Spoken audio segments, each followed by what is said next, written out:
खुलुमबाय दिनै जोङो बड'लेण्ड मार्टियार्स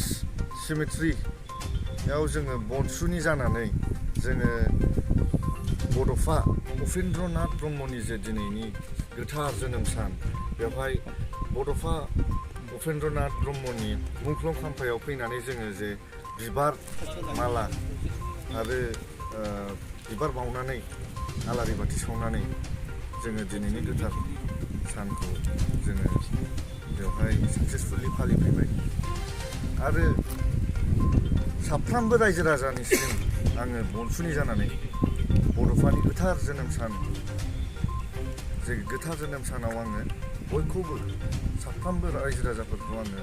गोजोन हामलायथि बावहरो जोंनि जे बनसुनि उद्देश्य बेनो जाहैबाय बड'फा उपेन्द्रनाथ ब्रह्मनि उद्देश्य जोंनि जे स्पिरिट बियो बड'फा उपेन्द्रनाथनि जे बुंलांनाय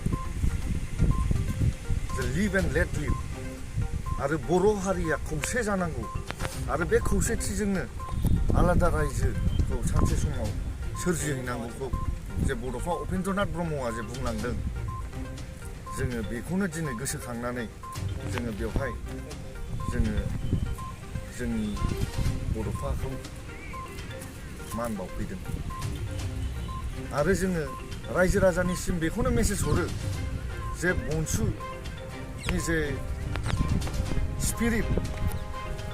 बड'फा उपेन्द्रनाथ ब्रह्मनि सिमांखौ फोथांलांनायखौ रायजो राजाफ्राबो खौसेयैनो फोथांलांनांगौ बर'फ्रा दिनै खौसेथि गैयाब्ला बड'फा उपेन्द्रनाथ ब्रह्मनि सिमांखौ गोथां गोब्राम फोथैनाय दा ओंखायनो जोङो बेखौनो खावलायो जे हारियाव जोंनि बर' समाजाव खौसेथि फैनांगौ आरो बनसुआ